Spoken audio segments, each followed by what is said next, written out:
Pittsburgh Steelers fans, what's going on? This is Jeff Hartman, editor of BehindTheSteelCurtain.com, and with me, as always, is the dancing fool tonight, Lance Williams. Yes. How's it going, Lance? You feel like it looks like you're so energized, like you're ready to go, like you're excited for the show. Yeah, I had to go old school tonight. You see the green cap.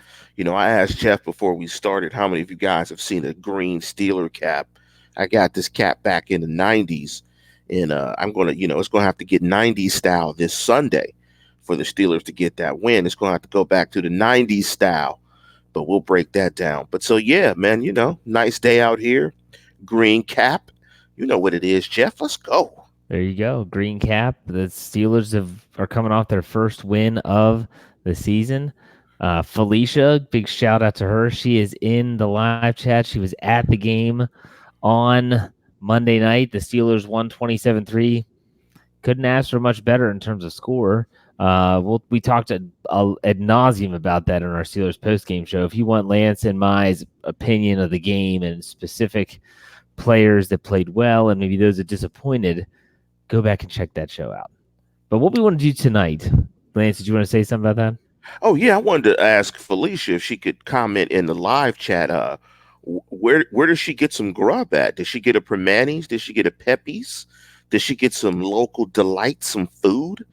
Some local Pittsburgh cuisine? Let us know, Felicia. All right, we'll check it out. And Crazy Chris brings up right off the bat, where's the dollars for Jeff's shirts?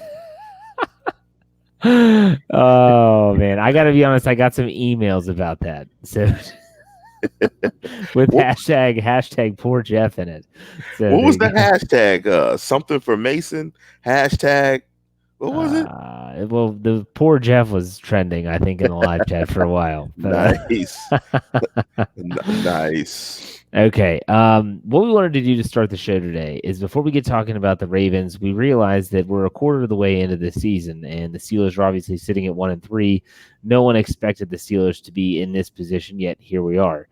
And Lance and I decided that instead of going back in and, giving specific grades to specific players, we wanted to just be a little bit more of a general grading of offense, defense, special teams, and coaching, and we're going to go in that order. And so when we're talking about this in the live chat, I'd love to see what you all would grade the Steelers in that specific category. So feel free to explain yourself, or if you just want to throw a grade out there, that's fine. But we're going to give just our grades, and it's going to be an A through F scale, just like you would in school. Let's start off with the offense. Lance, go ahead. Give us your grade and a few thoughts on the Steelers offense at the quarter mark. Prior to their victory against the Cincinnati Bengals, I would have given the Steelers an F on offense, because prior to the Bengals game, they were averaging 16.3 points per game. And in the current NFL, with the way passing is the way it is, the way you can't hit receivers, you can't hit quarterbacks, the way they've legislated out some of the physicality in the game, there's no way in the world you should average 16.3 points per game, even with a second-year player. If you add in the 27-3 win, that upped their points per game to 19. But they're still giving up 28.3 points per game, if I have that right. If no, actually, they're giving up 22 points per game. So, if you're only averaging 19 points per game, we've seen what this offense has been. It struggles to get first downs. It struggles in the red zone. It struggles on third down. So I say all of that to say that I would give them a nice fat D. That's, yeah. To me, I'm torn because you know me, I'm a teacher, and so I'm thinking about pluses and minuses here. And so I'm looking at, I was thinking about a D plus or a C minus. I'm leaning towards a C minus after the 27-3 win, based on the fact, hear me out, quit shaking your head, based on the fact that I liked what Randy Fichtner did in the game in terms of a game plan. Okay, now, Lance, you disagree, and you're making the D on the screen. I see all that stuff. But for me, I'm at least intrigued enough to say, let's give him a C minus, maybe a D plus. It's the same thing, yet it's just a little different. That's my grade. I think there's hope for this unit. We'll put it that way. I don't know, Jeff. I know my mom and my parents. I know that if I came home with a D plus or a C minus, that the ramifications and the differences between what would have happened to me would have been distinctly different. A C minus is still passing. A D plus is not passing. Okay, well, Ultimately, all right. In that regard, I'll change it to a D plus. There you go. thank you, thank you. There you Had they gotten 2 wins, it'd be a C go. Okay. minus. So Okay. you got to go D plus. Okay, so we both give him D's. I say D plus. Lance is a regular, straight up D. Let's go to the other side of the football, defense. This is going to be intriguing. You sent a statistic out to Dave Schofield and I via text that I thought was really eye opening, and that was about their red zone stuff. Do you have that stat in front of you by chance? I think I no, I don't, but I know roughly what it was. I think that they were ranked fourth in the Yes. National Football League in red zone defense. However, they are giving up at the time before I sent the text, they were giving up 28 points a game, but were fourth in the red zone. What that tells you is that teams didn't even have to get to the red zone to score on the Steelers. They were just lighting them up with big plays. So defensively, my grade is going to stay with the letter that you start with when you spell D, but I am going to put a plus or a minus on it, and I'm going to put a minus on it. I think the Steelers are a very, very average defense right now, littered with a lot of communication issues, not really good on the line of scrimmage, getting beat up in the run game. They give up big plays in the passing game. The one thing that this defense does very well, and they don't get people off the field, let me add that. The one thing that this defense does very well is they get after the quarterback, fourth in the National Football League in sacks, I believe, with 14. But I'm going to give them a D minus. This is not Steeler football, not Steeler physical dominant football that we're used to seeing in the black and gold. So D minus for me. Okay, I am probably going to hear from you on this grade too, but there's two things. You mentioned one of them that I feel are saving graces for this defense. The first, you said were sacks. You said they're fourth currently in the National Football League. Yes? Yes, with 14. 14. 14 after 4 games. It's a pretty good clip. And then I'm going to be forgetting turnovers. I believe they're tied for second in the league in turnovers. Yeah, they're plus four. They're plus four. Okay, I'm not even looking at the ratio because that includes the offense. I'm just talking about takeaways. Okay, I think they have 9 takeaways on the season. I think that's only Correct. one behind Correct. New England with 10. So to me, like, that's a huge upgrade, and I think that they've gotten better with guys like Minkah Fitzpatrick in the back end. Did you notice? Have you watched the film of last week? Did you see any No, I difference? think it just came out today. Okay. So I have not been able to take a look at it. In fact, I think the Patriots, ironically enough, I think they have either 9 or 10 interceptions, some like bizarre number of interceptions, which is just ridiculous that you have maybe 10 interceptions after 4 games. Yeah. Some of that is how good they are and who they've played, including the Steelers. Right. I'm going to go with C minus here because with the sack totals, with the turnovers, the offense has not been helping them out at all, especially in the first 3 games of the season. You saw what could happen if, and the Steelers' offense actually has some time-consuming drives, if the offense actually gives them a chance to rest from time to time. They were poised to strike, as Myron Cope used to say, and it was for all 4 quarters. It was for all 4 quarters. They were all out hunting the entire game. So I think that there's hope for this unit as well. I have more hope. Lance, you might disagree with this. I have more hope in the defense in the next quarter than I do the offense. Do you agree or disagree with that? I agree. The defense has more talent. Well, they should. Yeah, should. you got what, 10 first rounders? You got 10 first rounders on the defense? Gosh, Something like that? Yeah, no, you're right. That's exactly right. Well, and that was that before they got Minkah? No, I think it was after they got Minka. Okay. It went to 10. And Lulu's first He was rounder, the right? first rounder too with Jacksonville. Yeah. Yeah. 2 at second rounder, correct? 2 was second. Mark Barron was a first round pick. Yeah. TJ Watt was a first round pick. Chicolo doesn't count. Hilton was undrafted. Sutton wasn't a first round pick. Vidi Vidi Vici was probably a late round pick, or was he drafted? He was a 6th round pick 6th round out pick. of Florida State. Nelson was not a first round pick. So it's just a couple guys. It's just a couple guys. Hayden was a 1st round pick. Terrell Edmonds was a first round pick. Edmonds. Yeah. Devin Bush was a first round pick. Bud Dupree was a first round pick. TJ Watt was a first round pick. Cam Hayward was a first round pick.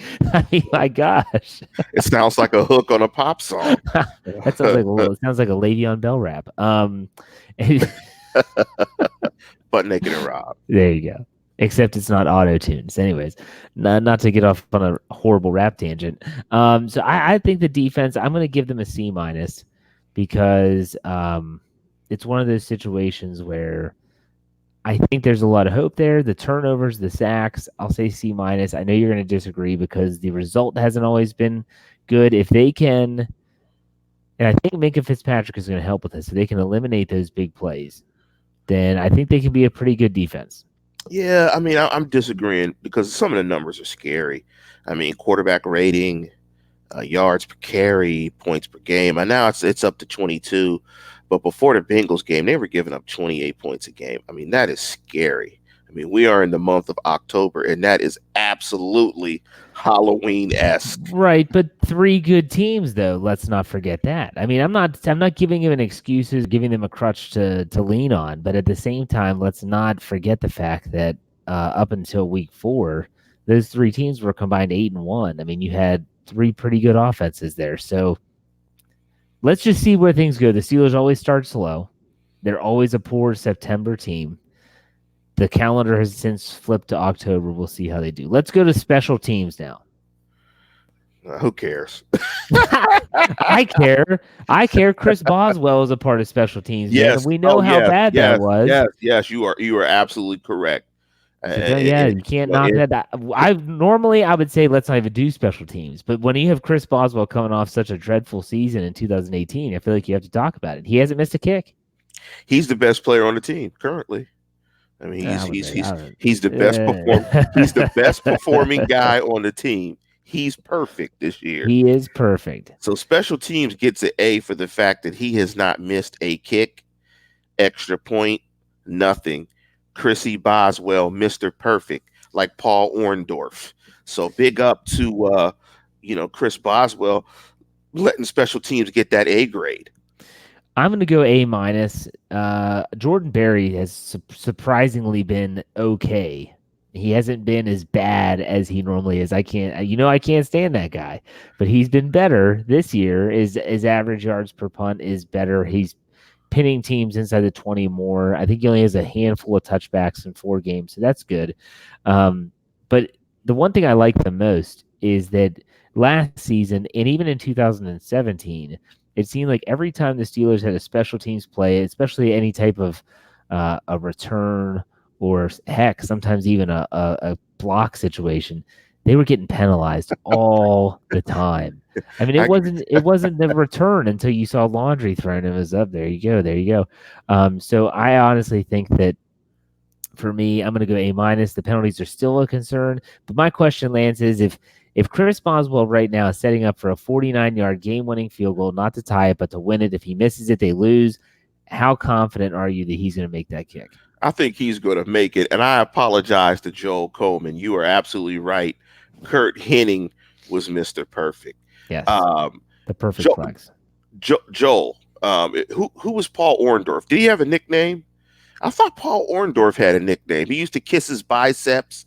He used to do the power driver move. He had the well-coiffed hair. He was I think he was a linebacker from Florida or something like that. Who was Paul Orndorff? Somebody tell me in the live chat who was Paul Orndorff. Let me drop my special teams grade to an A-, B+, because Ryan Switzer, the electronic football man, gives them nothing in the return game. Mr. Catch It and Stand right where I catch it. He gives them nothing in the return game. So I'm going to downgrade them slightly to an A- because he's just inept. So as much as you don't like Barry, I don't like Switzer. So the Barry and Switzer legal offices will not be getting any money from either one of us. Well, here's my question. Can you name any return man in the National Football League that's making plays as a returner? Deontay Johnson made a play of the first game of the season for Denver. Okay, one play. You named one for one. But here's what I'm saying is that I feel like the NFL, they are eliminating the return man from the game. It's basically turning into someone that can fair catch the football. Now you would hope He that if does you that well. now here's what you're starting to see in the Monday night's game when it was a potential return kick. Who was out there? Deontay Johnson was out there, not Ryan Switzer. If they think it's a fair catch situation, Switzer's out there.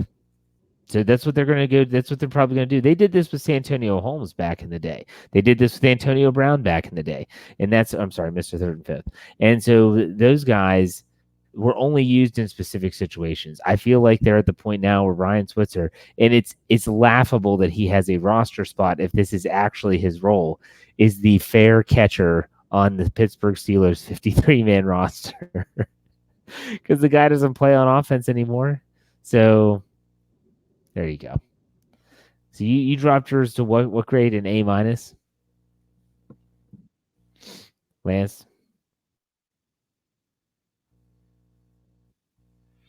Yeah, you were breaking up. I see you now.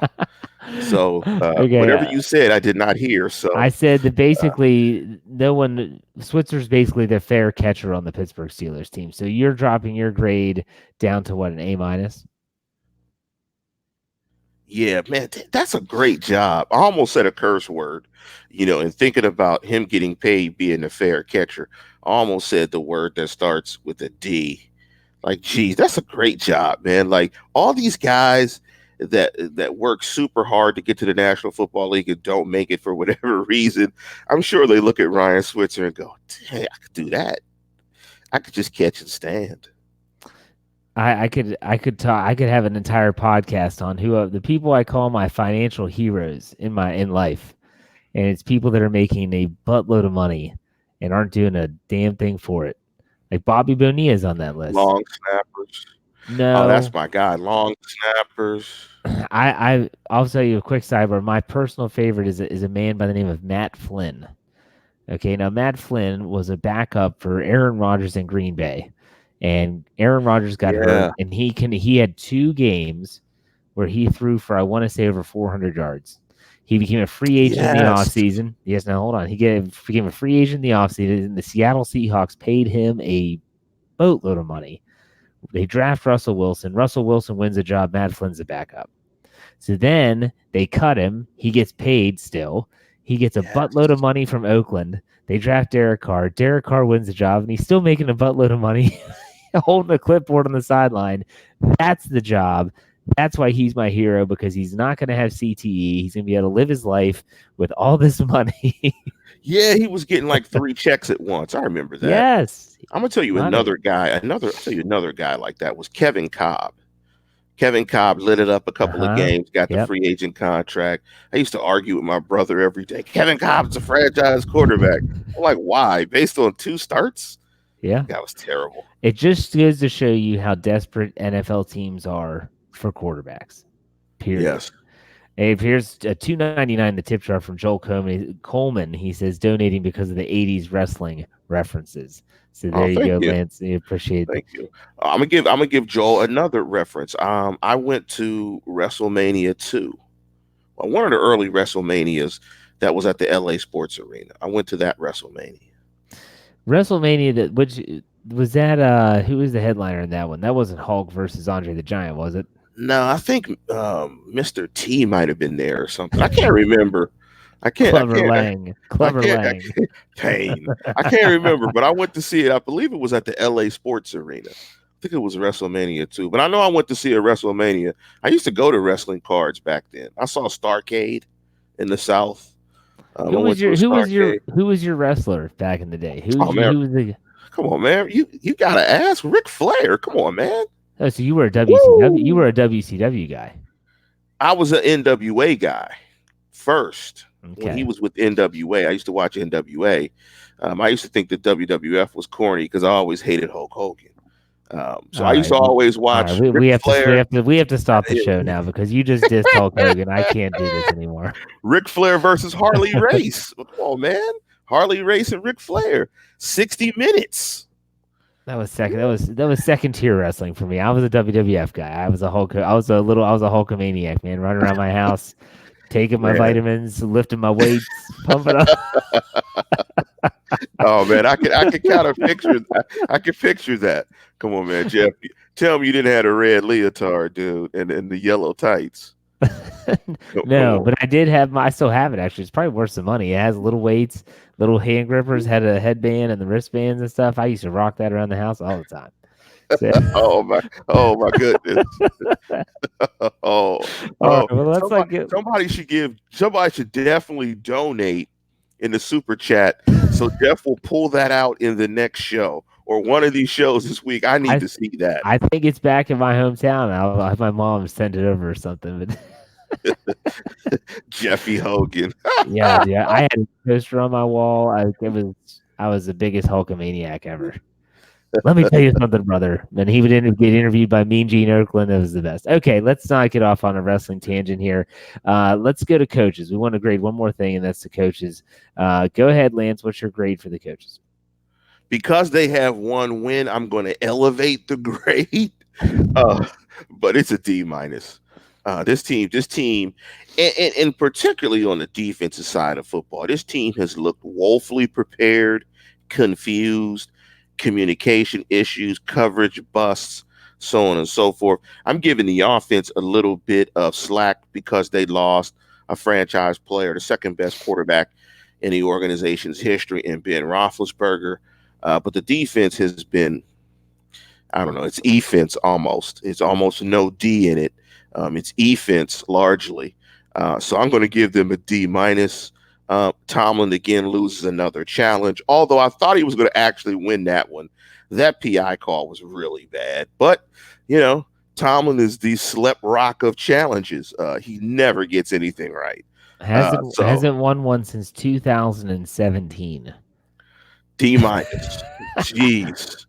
That's what, like 11 lost challenges in a row? That's a lot. I don't know the number, but that's a lot. But wasn't Terrell Austin supposed to be the guy that was going to fix it? No one's going to fix that, man. Okay, I'm going to go ahead and give my grade of a D plus, and the plus is only there because I thought that at least against the Bengals, who aren't a good football team, they had a good plan, and so in that regard, maybe like I said with the other two parts, maybe there's a little bit of hope that they'll finally start to coach these players. So ultimately, I think, Lance, it comes down to the fact that we're giving the Steelers solid D's or D minuses for the first quarter. Am I right? Overall grade? Yeah. D for dilly or didn't do diddly or any other D's. But yes, big up to Greg W on the live chat. Bob Backlund was my man. The chicken wing. I love Bob Backlund. The cross-faced chicken wing. Yes. Here we go. $4.99 in the tip jar from Crazy Chris. He says Mason Rudolph's second career start has the highest completion percentage since the 1970 NFL AFL merger. With that and having been as a mentor, how good can he be? Well, if the requirement is to flip a coin past maybe 36 inches, then we'll see. What they asked him to do, I mean, look, if he can't do that, the shot play, yeah, great throw. But if he can't execute the game plan that they had him do against the Bengals, then he's not a professional quarterback. I mean, the ball didn't travel. And the ball traveled like, what, 50 yards? I mean, about like 100 yards total. He did execute the game plan. That's the thing. That was the game plan. Yeah, okay. Yes, it was. You were absolutely right. You're saying, can he execute a game plan? Yes, because he did. Yes, you might not have liked the game plan, but I mean, and there's another thing. Brian Baldinger from the NFL Network, he does all these breakdowns on Twitter, and he broke down Mason Rudolph, and he gave him phenomenal grades. He said, "Look, if he said that you had to see that the Bengals were going to drop into that shell, and it's going to leave you underneath wide open." And he was hitting James Conner for 10, hitting Jalen Samuels for 7. They're good. They're breaking off chunks. It's like an extension of the running game. So let me ask you right now. Who would you feel more comfortable starting, just in this hypothetical world? Uh, Gardner, what is it? Gardner Finshew, Gardner Minshew. Minshew. Sorry, Gardner Minshew or Mason Rudolph. Who do you think's a better player of the two?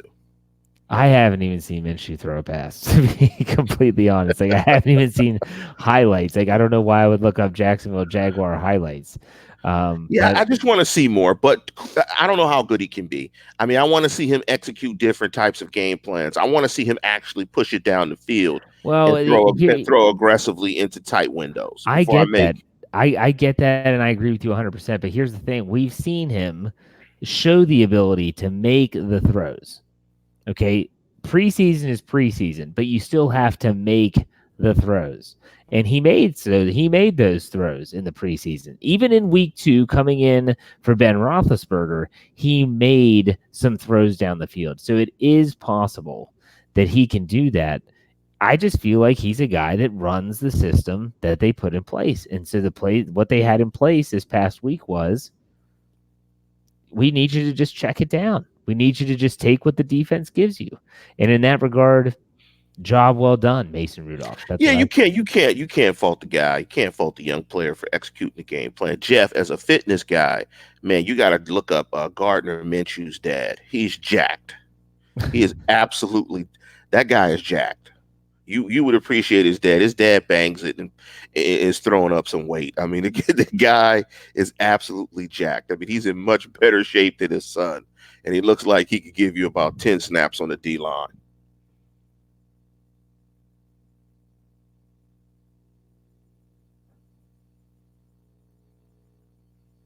Can you hear me, Lance?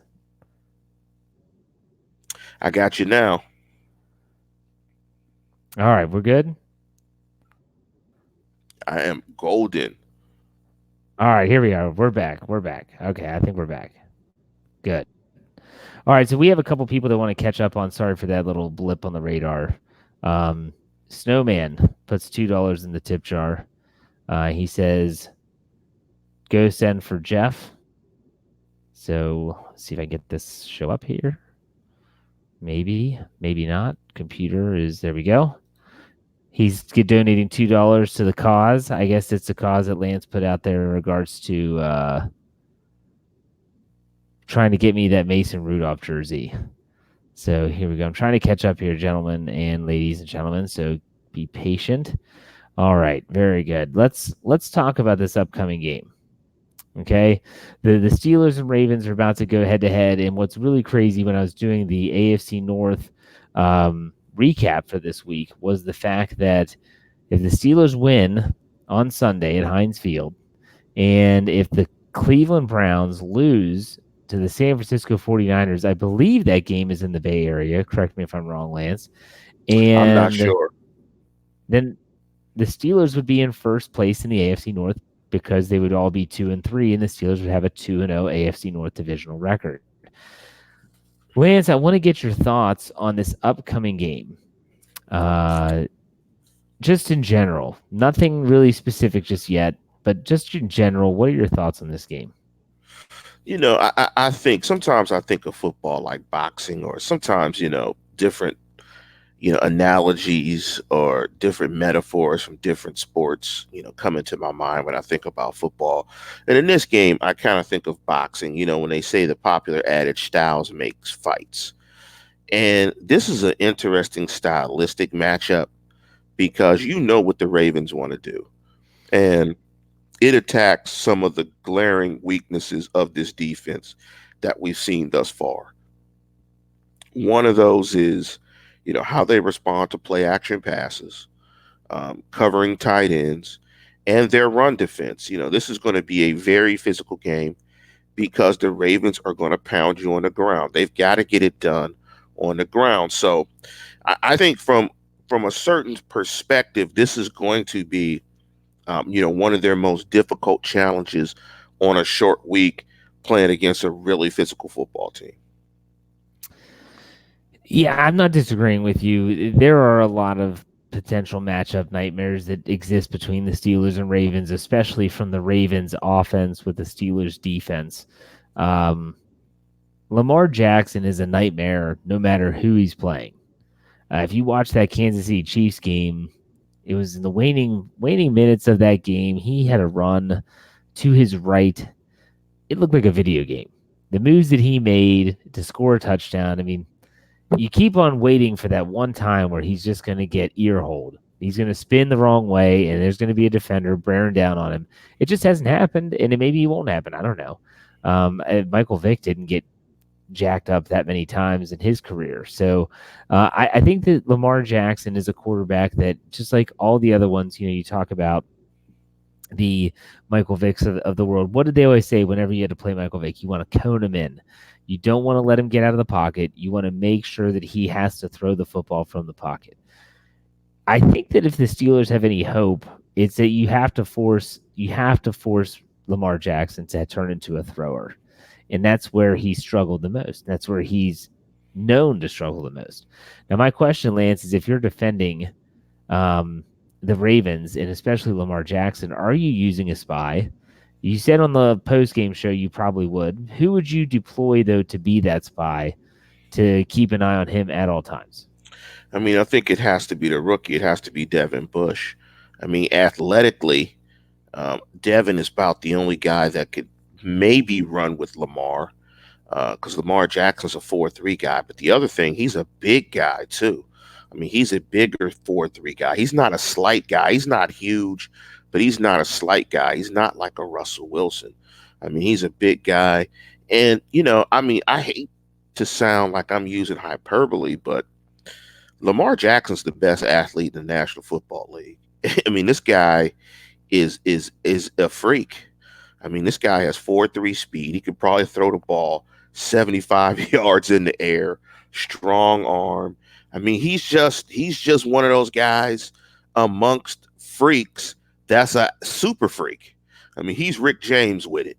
Uh, you know, uh, you know, but you got to make them throw. I mean, you have to make them throw. I mean, the thing about the Ravens is they don't have really good receiving weapons from the wide receiver position, but they are blessed with three pretty good tight ends, and that's something that the Steelers struggle with. So, I mean, the Steelers are going to have to, and that's why I wore this green hat.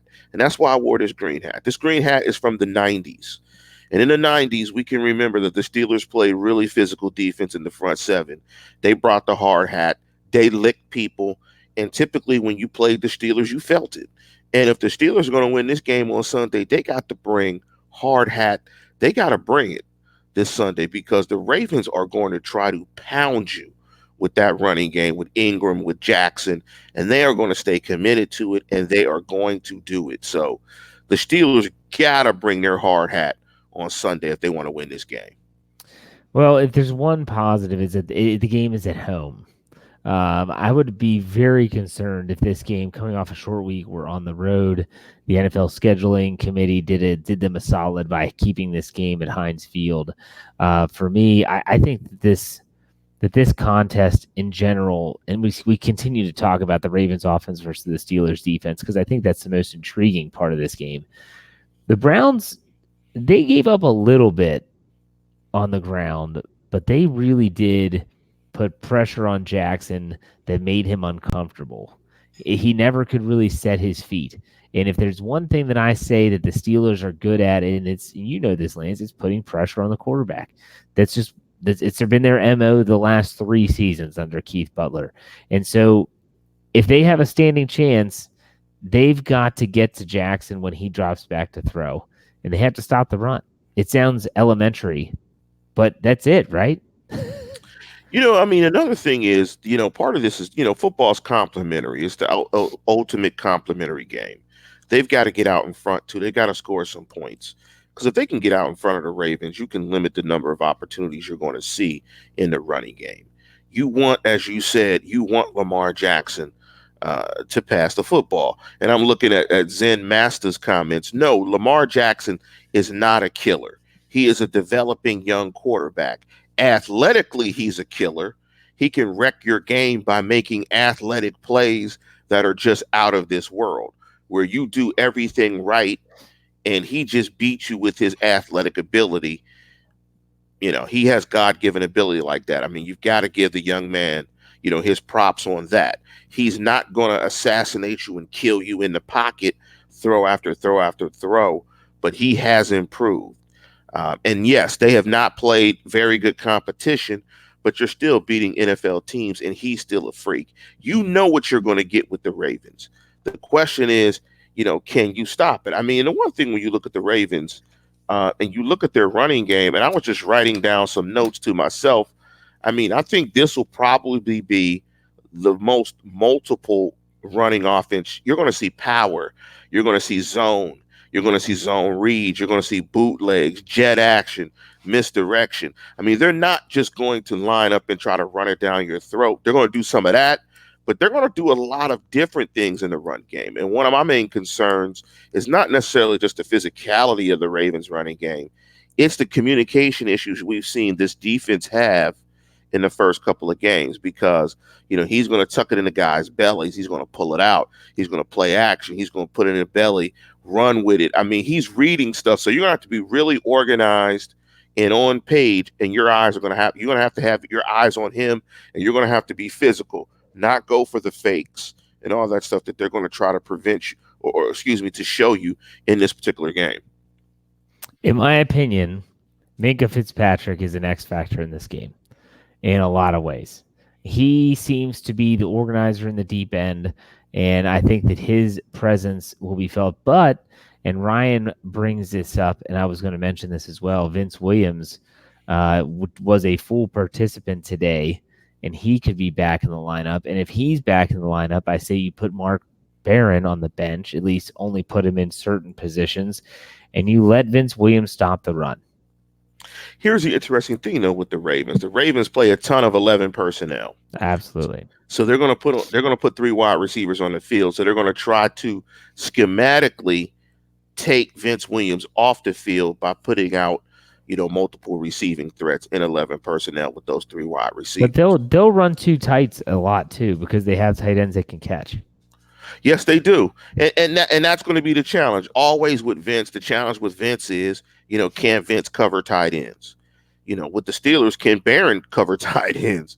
Can Bush cover tight ends? I mean, that's the thing with this game as well, is that all the targets or majority of the targets go to Raven tight ends. That's the challenge as well. I mean, they really want to hit guys down the middle of the field, in between the numbers. I mean, that's the throw that he likes to make. He likes to make that seam throw to Mark Andrews. And who would be that guy in the deep secondary there? It's the guy that you mentioned. It's going to be Edmonds. It's going to be Minka Fitzpatrick. Yeah. And I'm sure they're going to try to get Barron. I mean, they saw Tyler Eifert drop that touchdown pass in the end zone. So, Barron's going to have to be on his P's and Q's in this game because they're going to go after him with tight ends. Absolutely. Yeah. Okay, well, let's switch to the other side. Let's talk about the Steelers' offense against the Ravens' defense. I have felt that the Ravens' defense has been overhyped and overrated in the early portions of the season because you saw them just dominate a Miami team. I saw them give up a lot of plays late to Arizona, and I saw Cleveland pretty much move the ball at will. You talk about busts on the Steelers' defensive secondary. The Ravens were like captain bust against the Browns.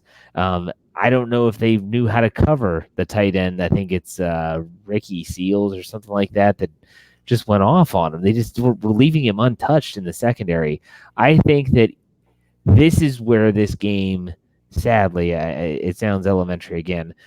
If the Steelers can put up points, I think they win. The question is can they put up points? Because the Ravens are still good at stopping the run, but in the back end, that's what I'm not so sure. Lance, what are your thoughts on this matchup?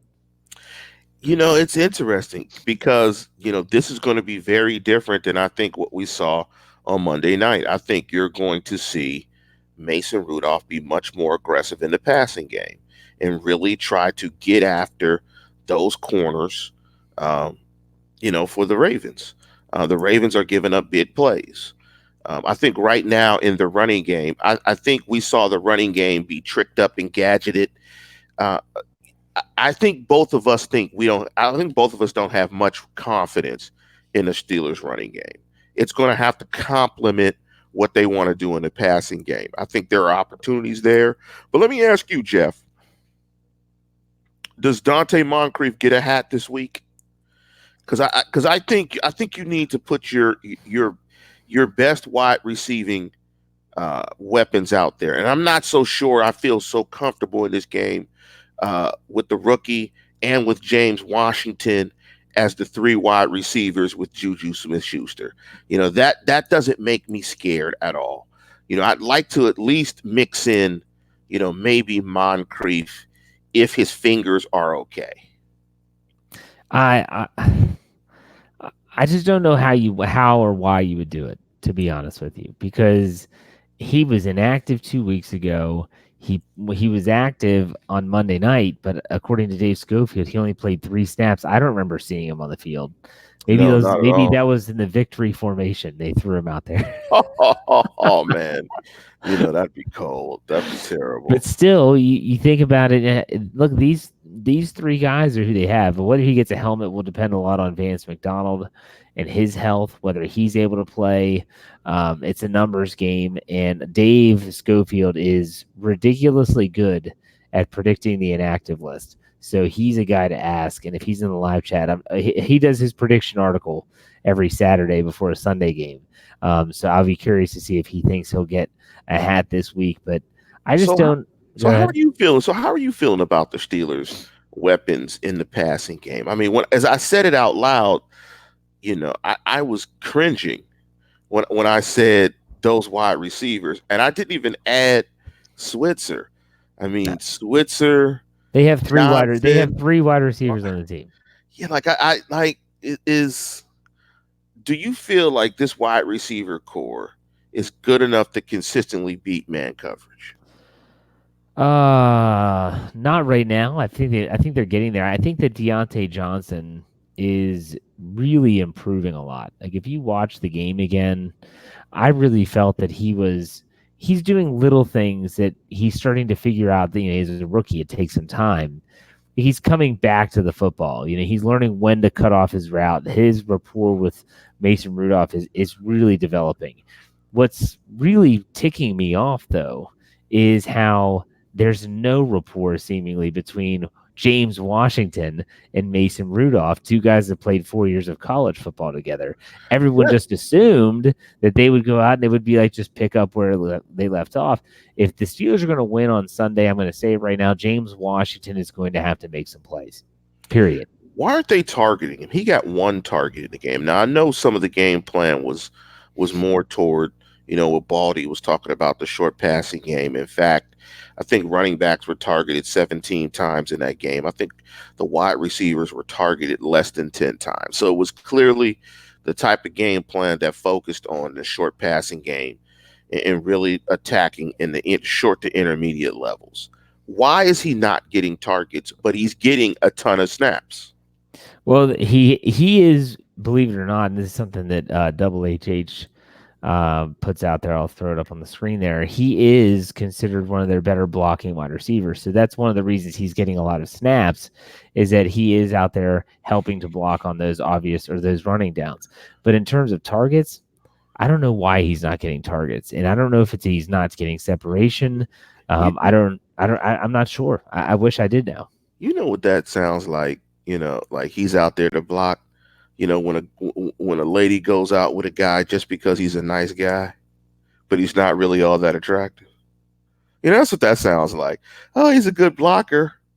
like, like, I mean, come on, man. Like the No, guy no, is. no. That had only that simple fact has only everything to do with why he's playing a lot.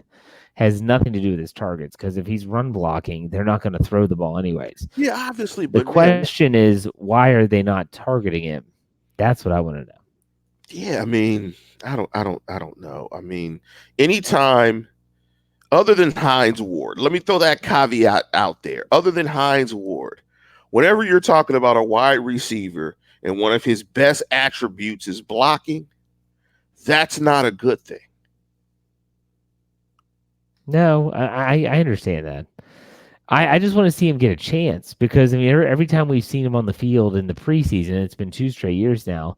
When he's given a chance in terms of combat catches and things of that nature, he seems to make the play. And so I want to see.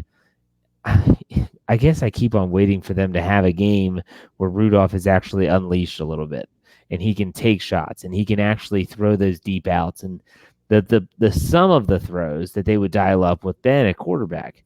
I'm not saying they're the same quarterback, and I'm not saying that he's as good as Ben or anything of that nature. What I'm saying is that I hope that those are the plays that typically go to Washington. Washington's not a wide receiver screen guy. He's not. That's just not him.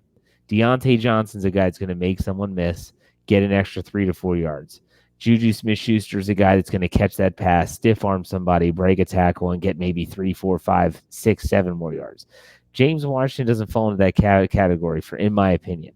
So I'm hoping that this game plan opens things up a little bit more. That might open up James Washington more. And he's the guy that's probably going to have to beat that man coverage, period. We know what the Ravens used to do to Mr. Third and Fifth. They would put 3 defenders on him. So Juju Smith-Schuster is going to be blanketed. I'm sure Deontay Johnson is going to get some attention because he's caught 2 touchdowns in the last 2 games. James Washington is going to be the X factor for me on offense. He better be, because there's not many options back there, and they're definitely not guys that make you lose sleep over. They're going to have to really scheme this up. Now, let me ask you this: if Vance McDonald's healthy, you like running a lot of 2 tights with Nick Vannett and Vance McDonald? I think those two could be. I do. They could be a really good formation for the Steelers down the road. I mean, I do. You can pass protect. The issue in this game also on the offensive side of football, I think the DC for Baltimore is Wink Martindale, correct? Yes, it is. You're correct. I love that name. Wink Martindale. Wasn't there like a TV host in the 70s? Yeah. So, and that's the other thing that's going to make this game very difficult is the familiarity that the Ravens have with the Steelers. And, the Ravens give you a lot of different looks. And it's going to be a cerebral game for Mason Rudolph as well. But on the flip side, the Steelers are very familiar with Wink and what they do, on defense. And I still think the Ravens, like you said, are trying to find themselves as a defense, particularly with Earl Thomas being that guy back there, not Eric Weddle. Eric Weddle's a fantastic player, although it didn't show on Sunday against Tampa Bay when they gave up, I think, 58 points, whatever it was, against Tampa Bay. But this is a tough spot for the young quarterback. Division opponent, Ravens, a physical team, runs the football. It's going to be very interesting. Let me ask you, Jeff, how would you defend the Steelers? I mean, when I'm thinking about the Steelers, I'm thinking I would play cover 2. I play cover 2. I play a lot of 2-man. I don't think the wide receivers can get open, and I'm going to play 2 safeties deep just in case, and I think I can handle your running game with 7. I'm not going to commit another guy in the box because I don't think you can run it. So most of my coverage looks are going to have 2 high safeties. I'm going to just play a 2 high safety shell against you. I don't think you can run it, and I don't think you can beat me deep and get off man. That's what I do. I play a lot of 2-man against the Steelers. I would do just a single high safety and drop an extra player down in the box, because if what I've seen so far with Mason Rudolph is that they're not going to throw the ball downfield anyways. And so they're either going to try to run it or they're going to run those short screens, intermediate routes, in which case I'm going to want an extra defender there to help and prevent those from turning a 3-yard gain into a 7 or 8-yard gain. So you kind of have a robber. You'd have a lurk. Mm-hmm. So you'd have a safety lurking. You'd have one high safety, and the other safety is kind of playing the lurk. Yep. He's the lurk safety. Either side, either safety is the lurk. In which case, on the flip side, if I'm the offensive coordinator, this is where you have to draw up those. If you're going 11 personnel with 3 wide receivers, you have to win your one-on-one matchups, because that safety, that one high safety, is going to pick a side. So Rudolph's going to have to look him off, and he's going to have to deliver a good pass down the field. That's something Roethlisberger was always good at in his prime. I'm not so sure about this current quarterback and this current receiving crop, but at the same time, that's what you would have to do. Speaking of Roethlisberger, what was that quote that Tomlin said in the press conference that had everybody laughing? They said they asked, it was Dale Lawley of DK Pittsburgh Sports who asked, was having Ben Roethlisberger on the sideline helpful? And I think Tomlin's response was, in terms of playmaking, he did nothing.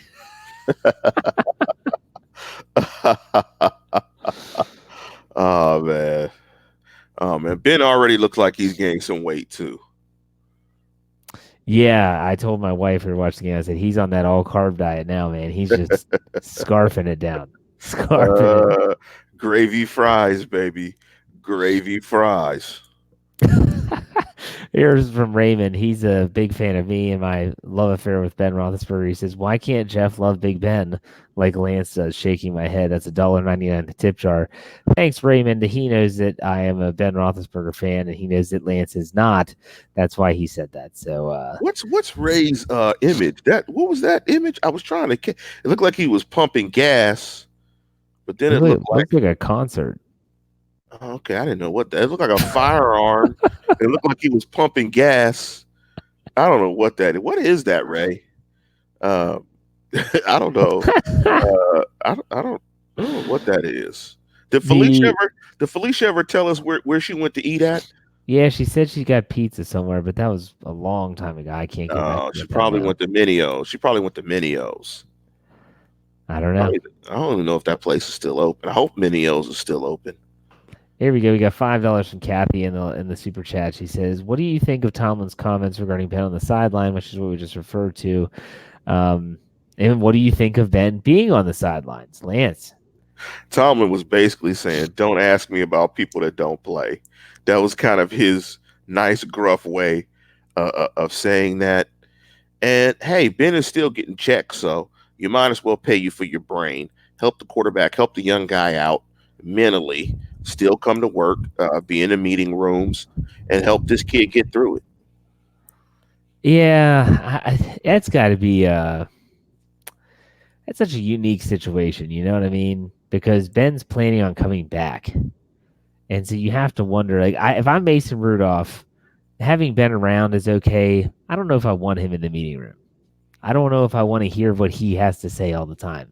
Because I would be tempted to look at him and say, "Man, would you shut up? It's my show for the next 13 games now, or whatever many games are left." Look at you, Jeff. Look at you, Jeff, getting a little 12. testy. No, but I'm saying if I'm Mason Rudolph, I don't know if I want Roethlisberger always around. If he's on the sideline and it's an in-game thing and he's looking at the tablet with you and they're pointing out things, that's fine. I get that.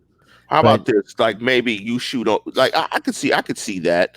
I guess Ben could probably help. Like you shoot over the game plan, you shoot over some coverages and some different blitzes that they show you. What are you seeing here? What's the tip? What are you looking at? He has to utilize Ben's brain. I'm not saying he shouldn't. I'm not saying I don't know if I would want him around all the time. Like I don't know if he is around all the time now. Well, we know You know, Ben not going to be around all the time. he's on the golf course, man. I mean, he's got to get that handicap down. So Well, with one arm, he's going to be, trying to get that, hitting a drop shot. hey, what I heard is that the elbow surgery, he'll be able to rehab that pretty quick in terms of being able to swing the old golf club.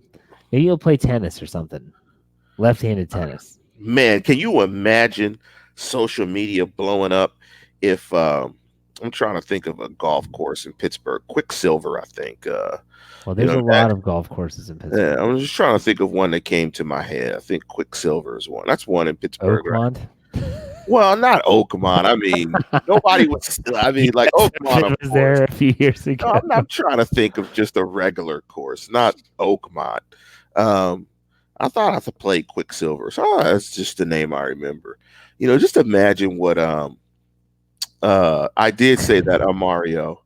Uh, uh, Imagine if he got spotted on a golf course around week 9 and the Steelers were like 2-7. I mean, social media would just explode. I mean, Deion Sanders would just go nuts. It would just be awful. In the green TV says, "I hope Ben gains 60 pounds and has to wear basketball shorts all winter."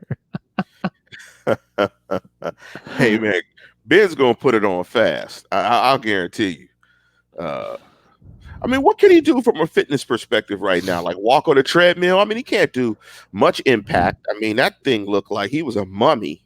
If I were training him, I would have him do a lot of lower body work, a lot of bike work, not actually on a bike, a stationary bike, Airdyne bike, or a aerosol bike, things like that. That can still get his cardiovascular work in.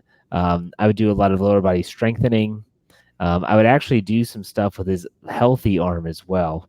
There's actually been studies that show that if, like, let's say you break your right arm, if you train your left arm still, you'll have less degeneration in your right arm, even though it's Oh, not able to be used. so So, he could lift a hoagie with his left arm. yeah, there you go. Get it from Right? Annie's. Get it Yeah, from Annie's, or go get a Roethlisberger. yeah, And yeah, yeah. He can go to Sam Subs in Oakland and lift a sub or lift a hoagie or a hero or whatever you guys call it. I think we call it hoagies in Pittsburgh. You can lift a hoagie. it's a hoagie. Yeah, Yeah, yeah. lift a hoagie. Now here's a Reed says maybe Ben will do his radio show again. Was never publicized, but he is doing a radio show again. It's just not with 93.7 The Fan. It's with WDVE 102.5. I think that's what it is in Pittsburgh. And so for me, I look at it and say that you know he's just basically calling into the show whenever he has time. It's not a structured every Tuesday at 11 a.m. The Ben Roethlisberger show will be on. So he is giving his opinion. It's just not as structured as it was before. Wow, I got strobe lights going on. I'm just looking at What the the screen. heck is going on? That's because I have the TV on in the background, and so I think it's the flashing lights from the TV. A bored Ben is a dangerous Ben, so I'm glad Ben is not just on the radio. That's a dangerous Ben. I mean, with nothing to do, voicing his opinion. Oh my God, that could get bad. Okay, That we have a few minutes left. We talked about this game. I thought we did a good, pretty much a general analysis of what's coming up for the Steelers. Lance, I need to know what your prediction is. I'm not sure what the spread is. The Steelers were 3.5-point underdogs at home. The last I saw, I'm not sure the over under. If you're in the live chat and you know those numbers that are up to date, send them through so we can give you our thoughts on that. And oh, Felicia, stop it! You see Felicia's comment. That's hilarious. You I gotta like post. You gotta post that. Felicia's was good. Then Reginald But chimed in. Reginald's might be better. Lance, Oh, are you you gotta. No, no, no. okay? No, So I've what's your been to plenty, but I'm what's your not at one. yes, you have. Well, what's your prediction for this game? Let me give you my keys real quick. Go for Defend the run and sub package defense. You got to be able to defend tight ends. This is a game where you got to tackle, bring your hard hat.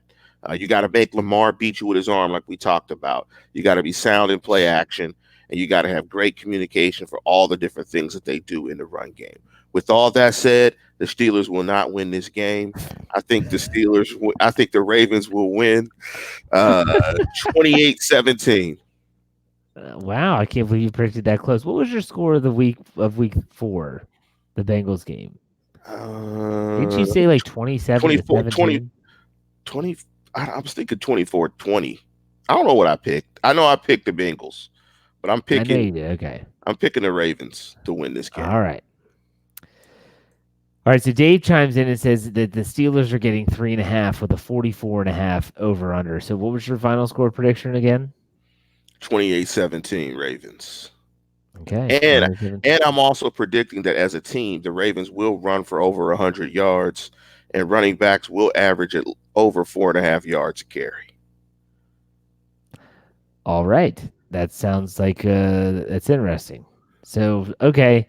I'm going to say that this is a game that I think is the perfect setup for the Steelers. I am a big proponent of. Yeah. Are you looking at it right? Yeah. I'm a big proponent of emotion in sports, and I think that this is the perfect game for the Steelers following a 27-3 win in prime time, because there's a lot of times when you have these letdowns, and I'm not talking about Mike Tomlin's record against blah, blah, blah. I'm just talking about the emotional letdown from a big win. And I don't care if it was the 0-3, now 0-4 Bengals. You were in front of a national audience. You put up a good performance, and there's a lot of times a tendency to say, okay, we can kind of relax. We got our first win. But the Ravens are going to cause this team to really get a laser focus. And I think that this offense, although they might have to be very scheme heavy, I like the way they're trending. defensively, I did say that I did say that I think that Minka Fitzpatrick is the X factor. I did say that I think James Washington is the X factor on offense, and I think both of those players play well. I think though that Mason Rudolph is the one that steals the show in this game, and I think that the Steelers defense continues those turnover trends that we've seen so far this season. That's right. I am picking the Steelers to win. I'm going to have the Steelers getting points, but take them on the money line too. I like the Steelers to win this game. I'm going to go with 27. 27, actually check that. 28-27. Steelers win 1 point game. They are 2-3, and then we'll see what's going on in terms of the other. So I'm actually going to take the over and take the Steelers getting the points. 28-27. You heard it here first. So Did you see Ryan Kellerman's comment? He said, "I secretly work for ESPN." His brother works for ESPN. Is Max Kellerman on First Take? You know, there's only like 7 Kellermans in the country. I know that guy is related to Max Kellerman. It's probably his cousin or something. Mario wants to know why you even have Steelers stuff on. You pick against the team every week. I'm from Pittsburgh. I'm from the North Side. Hey, I'm just picking who I think it's going to win. I mean, Jeff's going to pick them every week. You don't want to hear both of us pick the Steelers. Jeff's going to pick them to win every week. You did. This is a question that has Lance picked the Steelers to win at all season? Yes, you did. I think you picked them to win in week 2 against Seattle. Seattle, yeah, absolutely. I think I picked them a couple of weeks. Let's see here. No, that was the only week. You did not pick them to beat the 49ers, and you did not pick them to beat the Bengals. Yeah, I did. You've got 1 right. I've got 2 right this year.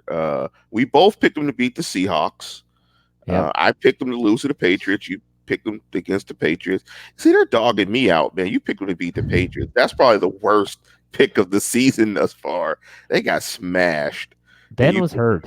Ben was hurt. I am determined that Ben was hurt, and it ruined everything at the beginning of the season. But he kept throwing it, so. He's a gunslinger. Number 7. Yes. That's right. That's right. So for me, I'm a superstitious guy. My wife asked me today, she goes, "Does this mean on Sunday you have to sit in that chair and you got to wear those clothes?" And I said, yes, yes, and yes. So What's your snack? What's your snack? What are you eating? What's your snack food for Sunday? There are no snacks. I'm too busy. I got to work. I got to have the laptop up. I'll eat at halftime. I might go and grab something, protein shake, something like that. Nothing heavy. I got to be on point. No carbs. I see you. Now, I eat carbohydrates, just the right ones. You got to have carbohydrates. How about a pickle? Yeah, I like pickles. That's fine. See? A Vlasic. See, there you go. Nah, not those. But yeah, I do like pickles.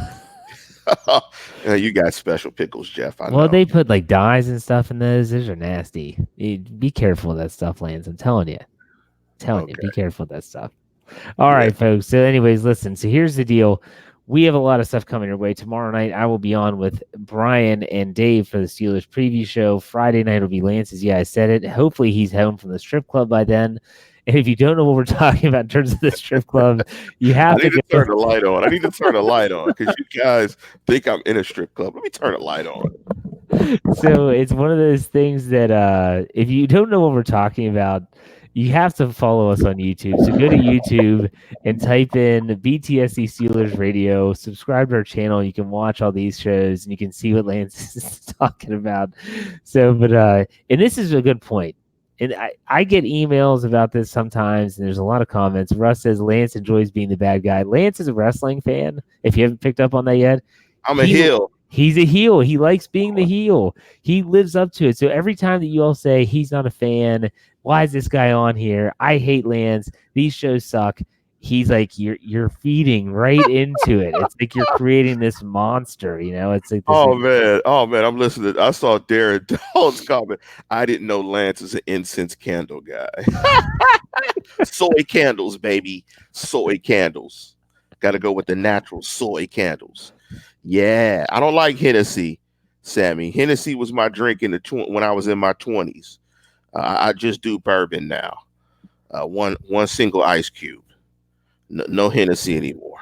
This is about as true as it gets when it comes to Lance and I. You have to have an odd couple to make it entertaining. It doesn't get much more different And Lance Exactly.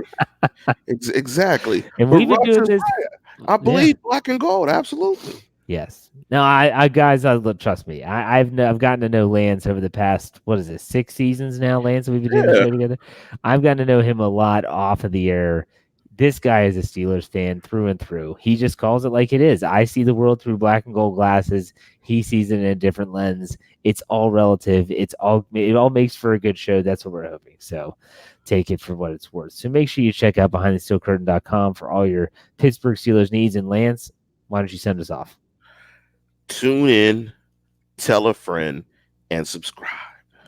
And if you want to be ready Sunday after the game, Lance and I will be back on for a Steelers post-game show, hopefully talking about Lance eating crow for the second week in a row. I'll be actually eating Raven.